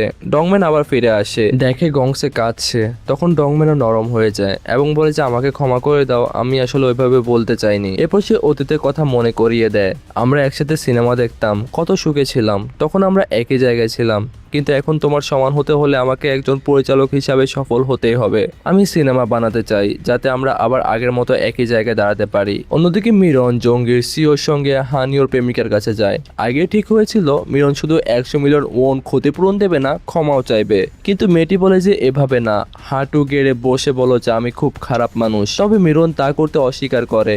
ঠিক সেই সময় জঙ্গি নিজে মেয়েকে বাঁচাতে সেখানে আসে। সে হানিওর প্রেমিকা বলে যে তুমি যা চাইবে তাই করতে পারো, আমার মেয়ে তোমার পথে বাধা দেবে না, তুমি যে সিনেমায় কাজ করতে চাও সেখানে কাজ করতে পারবে। জবাবে মেয়েটা বলে যে তোমার আসল মেয়ে কিন্তু আসতে পারে। তখন জঙ্গির দিকে তাকিয়ে বলে যে সে তোমার মতো না, সে অনেক ভালো মানুষ। জঙ্গি নিচে মেয়ে ইউনের প্রশংসা করে এবং বলে যে সে সত্যি অসাধারণ মেয়ে। অন্যদিকে ইউনে অফিসে বসে সে কথাগুলো মনে করছিল। সে আগের এক সেশনের কথা স্মরণ করে, যেখানে তার মনোযোগ বিশেষজ্ঞ তাকে শিখিয়েছিলেন যে কিভাবে নাক দিয়ে রক্ত পড়া নিয়ন্ত্রণ করতে হবে। ঠিক তখনই জঙ্গি অফিসে আসে, সবাইকে নিয়ে মিটিং শুরু করে দেয়, যেখানে ইউনো ছিল। আলোচনার বিষয় ছিল নক নক নকের স্ক্রিপ্ট। জঙ্গি স্ক্রিপ্টের লেখককে সমালোচনা শুরু করে দেয়। কথাগুলো শুনে ইউনের নাক দিয়ে আবার রক্ত পড়া শুরু করলেও সে কোনোভাবে কন্ট্রোল করে। অন্যদিকে জংমিন গংসের সাথে দেখা করে। গংসে তাকে জানায় যে তুমি আমার সাথে কাজ করতে পারবে না। জংমিন শান্তভাবে উত্তর দেয় যে আমি বুঝতে পারছি, তোমাকে কিছু বোঝানোর দরকার নেই। তোমার সাথে কাজ করে আমার খুব ভালো সময় কেটেছে, হয়তো পরের জন্মে আমরা আবার একসঙ্গে লিখবো। এ কথা বলে সে চলে যায়। এরপর গংসে হাজিনের সাথে আসে আর বলে যে আমি ভুল করেছি, ওকে বরখাস্ত করা উচিত হয়নি, আমাকে ক্ষমা করো। আমি হয়তো আর প্রথম হতে পারবো না, কিন্তু অন্তত তৃতীয় হওয়ার চেষ্টা তো করতেই পারি। এদিকে মিরন ইয়নের সাথে দেখা করে এবং আগের দিনের ঘটনাগুলো জানায়। সে বলে আমি সেই মেয়েটার কাছে ক্ষমা চাইতে গিয়েছিলাম, কিন্তু তখনই আমার মা এসে আমাকে সাহায্য করলেন। তবে তিনি বলেছিলেন তার আসল মেয়ে নাকি খুবই অসাধারণ। এই কথা শুনে ইয়নে আর নিজেকে সামলাতে পারে না, সে কেঁদে ফেলে এবং সত্যটা জানিয়ে দেয় যে আমি জঙ্গির আসল মেয়ে, তবে আমি তোমাকে আগে বলতে পারিনি, আমাকে ক্ষমা করে দাও। সব শুনে মিরন তাকে জড়িয়ে ধরে। দুই বোনের বহুদিনের সম্পর্ক, যেটা ছিল অনেকটা দূরত্বের, মানে তাদের মধ্যে বন্ডিং ছিল না, অনেকটা দূরত্ব হয়ে গিয়েছিল, সেটা এক মুহূর্তে একদম সে দূরত্বটা কমে এসেছে। তারা অনেক বেশি নিজেদেরকে আপন করে নিয়েছে। অন্যদিকে কাংসি অবশেষে ডংম্যানের স্ক্রিপ্ট পড়ে শেষ করে এবং সে ফোন করে বলে যে আমি সিদ্ধান্ত নিয়েছি যে আমি আগে তোমার সিনেমাতে অ্যাক্টিং করব, অন্য সিনেমাটা আমি আপাতত পিছিয়ে দিচ্ছি। এই কথা শুনে তো ডংম্যান একদম আনন্দে আত্মহারা হয়ে যায়। এরপর সিনেমার শুটিং শুরুর আগে সবাই একসাথে এক ধরনের প্রার্থনা করতে থাকে যেন কাজটা সুন্দরভাবে শেষ হয়। তারপর ডংম্যান নিজের প্রথম চলচ্চিত্রের শুটিং শুরু করে। কিছুদিন পর ডংম্যান বাড়িতে ব্যাগ গোছাচ্ছিল। সে জিনম্যানকে বলে যে এখন থেকে হয়তো খুব কম বাড়ি আসতে পারবো, তবে আমি নিয়মিত তোমাকে কল করব। জিনম্যান আবারও জিজ্ঞেস করে যে তোমার জীবনের উদ্দেশ্য কী। ডংম্যান এবার হাসি দেয় আর উত্তর দেয় যে আমি হাস্যরস নিয়ে বাঁচতে চাই। জিনম্যানও হেসে বলে যে ঠিক আছে, এবার তুমি পরীক্ষায় পাশ করলে। এরপর জিনম্যানের এক বন্ধু এসে জানায় যে কিছু ছাত্র তার সাথে দেখা করতে চায়। ছাত্ররা জানতে চায় যে আপনি কবিতা লেখা কেন ছেড়ে দিয়েছেন। জিনম্যান দীর্ঘ বক্তব্য দিলেও মূল কথা ছিল যে আমি কবিতার চেয়ে এখানে ওয়েল্ডিংয়ের কাজকে বেশি পছন্দ করি। এরপর ইয়নে আর মিরন জিনম্যানের বাড়িতে আসে। মিরন ক্ষমা চেয়ে বলে যে আমি ভুল করে ইয়ংশিলের পুরনো একটা ছবি অনলাইনে পোস্ট করেছিলাম। সেই ছবির কারণে ফিনল্যান্ডে থাকা একজন মানুষ আমাকে মেসেজ করেছেন, তিনি আপনার মেয়ের খবর জানিয়েছেন। এরপর তিনি ইয়ংশিলের বর্তমান ছবি দেখান। বহু বছর পর তিনি মেয়ের ছবি দেখে জিনম্যান কান্নায় ভেঙে পড়ে। আবেগে আবার তিনি একটা নতুন কবিতা লিখে ফেলেন। অন্যদিকে শুটিং সেটে হাজিন ফোনে ইউনের সাথে কথা বলছিল। সে বলে যে আজকাল ডংম্যান অনেক বেশি চুপচাপ হয়ে গেছে। অনেক পরিচালকের ক্ষেত্রে এটা হয়, তবে ওর ক্ষেত্রে ব্যাপারটা আসলে অনেক লং টার্মে হয়ে গিয়েছে, অনেক দিন। সেটাও সে শুধু কাংসিকেই নির্দেশনা দিচ্ছিল। ঠিক তখন কাংসি ডংম্যানের কাছে এসে তার চেয়ারে লাথি মেরে বলে যে চলো এবার শুটিং শুরু করি, তুমি তো বলেছিলে যে মরার আগে আমার সঙ্গে একটা সিনেমা বানাতে চাও। সে মজা করে ডংম্যানকে কয়েকটা ঘুষিও মারে। ডংম্যান মাটিতে পড়ে গেলেও সঙ্গে সঙ্গে উঠে দাঁড়ায়, লাফিয়ে বলে যে আমি প্রস্তুত। সময় এগিয়ে যায়, তাদের সিনেমার শুটিংটা শেষ হয়ে যায়, সবকিছু এডিট শেষ করে সিনেমাটা ফাইনালি রিলিজ পায়। আর দর্শকরা যখন তারা যে সিনেমাটা দেখছিল তাদের সিনেমাটা দেখে এবং সিনেমাটা দেখার ফলে তারা একদম আবেগে কেঁদে ফেলে। মানে যে সিনেমাটা রয়েছে যেটা ডংম্যান বানিয়েছে, কাংসি অভিনয় করেছে, এই সিনেমাটা ওয়ার্ড অফ মাউথ অনেক পজিটিভ, মানে সবাই অনেক পজিটিভ রিভিউ দিচ্ছে, যার ফলে ছবিটার নাম একদম সব জায়গায় ছড়িয়ে পড়ে। আর ছবিটা দারুণ একটা সাফল্য অর্জন করে আর অনেক অনেক টাকা ইনকাম করে। মানে যে বাজেটে এই মুভিটা তৈরি হয়েছিল সেটা প্রায় 10 থেকে 12 গুণ টাকা সেটা ইনকাম করেছিল। এরপর সবাই আবার রেস্টুরেন্টে একসাথে সেলিব্রেট করতে থাকে। গংসের সিনেমাটা দেখে নিজেও কেঁদে ফেলে। সে ভাবতেই পারেনি যে এত সুন্দর একটা সিনেমা হবে। ডংম্যান তাকে আলতো করে চুমু দিয়ে মজা করে বলে যে আমি তো মনে হচ্ছে আমি তোমাকে ভালোবেসে ফেলেছি। অন্যদিকে নায়িকা আর নায়কের দিকে তাকে তখন মনে মনে বলছিল যে আমি শুধু চাই তুমি সারা জীবন আমার পাশে থাকো, আমার জীবনের সব কষ্টকে এভাবে হাসিতে বদলে দাও। সবশেষে পুরস্কার বিতরণী অনুষ্ঠানে ডংম্যান কোরিয়ার সেরা পরিচালক হিসাবে সম্মানিত হয়। মঞ্চে উঠে সে সবাইকে ধন্যবাদ জানায় এবং বিশেষভাবে সে ইউনের নাম উল্লেখ করে আর বলে যে ও না থাকলে আমি এই পজিশনে কখনো পৌঁছাতে পারতাম না। আর যেটা সে কিন্তু ইউনেকে আগেও জানিয়েছিল যে সে যদি এমন পজিশনে যায় তাহলে সে ইউনের নাম অবশ্যই বলবে আর এমন একটা বক্তব্যই দিবে। আর এমন একটা আবেগঘন মুহূর্তের মধ্যে দিয়ে আমাদের আজকের drama we all are trying here এই ড্রামাটা কমপ্লিট হয়ে যায়, মানে শেষ হয়ে যায়। তো তোমরা আর কোন কোন ড্রামার এক্সপ্লেন শুনতে চাও সেটা অবশ্যই আমাদেরকে কমেন্টে জানিও, আমরা সেটা আনার ট্রাই করব। আর বিদায়ের আগে আবারও মনে করিয়ে দিচ্ছি আমাদের একটা ওয়েবসাইট আছে স্যাভেজ অন নামে। তোমাদের কাছে একটা রিকোয়েস্ট থাকবে, তোমরা আমাদের ওয়েবসাইটে একবার হলেও ঘুরে আসো এবং সেখানে অনেক ধরনের প্রোডাক্ট রয়েছে। সেখানে এনিমের টি শার্ট রয়েছে যেগুলো জাপান আর কোরিয়াতে রানিং যে টি শার্টগুলো সেগুলো আমরা মাস্টার কপি বা ক্লোন করি বাংলা বাংলাদেশে। এর ফলে কি হয়, ওই ব্র্যান্ডের জিনিসগুলো তোমরা 550 কিংবা 600 টাকায় পাচ্ছ। হিউজ কালেকশন রয়েছে আমাদের এনিমের, এছাড়াও এখানে ঘড়ি রয়েছে এবং সানগ্লাস রয়েছে। আর শুধুমাত্র আমাদের এখানে যা রয়েছে তা না, তুমি বাংলাদেশের যে কোনো জায়গায় যে কোনো ঘড়ি বা সানগ্লাস যদি দেখো, সেটার ছবি যদি আমাদেরকে পাঠাও, বাংলাদেশের সবচেয়ে কম মূল্যে আমরা সেটা তোমাকে দিতে পারবো। এছাড়াও তুমি যদি পাইকারি নিতে চাও, আমাদের কাছ থেকে ডাইরেক্ট চীন থেকেও তোমাকে ঘড়ি আর সানগ্লাস এনে দেওয়া সম্ভব। তবে এটা শুধু সানগ্লাস আর ঘড়ির ক্ষেত্রে। আর আমাদের স্নিকার্সের কালেকশন তো দেখতেই পাচ্ছ, অসাধারণ সব জুতো। নিশ্চিন্তে থাকো, আমাদের কাছ থেকে তোমরা যদি অর্ডার করো, আমরা রয়েছি সেখানে, মাঝখানে কোনোভাবেই তোমাদেরকে ঠকতে দেব না। এবং তোমাদের মধ্যে যদি কেউ থেকে থাকো যে আমাদের সাথে বিজনেস করতে চাও, ধরো মেয়েদের প্রোডাক্ট রয়েছে অনেক ভালো ভালো প্রোডাক্ট, তো তুমিও আমাদের সেই ওয়েবসাইটে সেই প্রোডাক্টটা অ্যাড করতে পারবে এবং আমাদের সাথে বিজনেস করতে পারবে। তো যাই হোক, যারা অডিয়েন্স রয়েছে তোমাদেরকে রিকোয়েস্ট করছি, আমাদের ওয়েবসাইটটা একবার হলো ভিজিট করে আসো। আর কোনো কিছু অর্ডার করতে হলে সরাসরি আমাদের যে সেলস ম্যানেজার রয়েছে অনেক, তার হোয়াটসঅ্যাপ নাম্বার আমি দিয়ে দিয়েছি, তার সাথে যোগাযোগ করে তুমি অরিজিনাল পণ্যের রিয়েল ভিডিও দেখে তারপর অর্ডার করতে পারবে, কোনো সমস্যা নেই। তো আমি বিদায় নিচ্ছি, ভালো থেকো, সুস্থ থেকো, টাটা।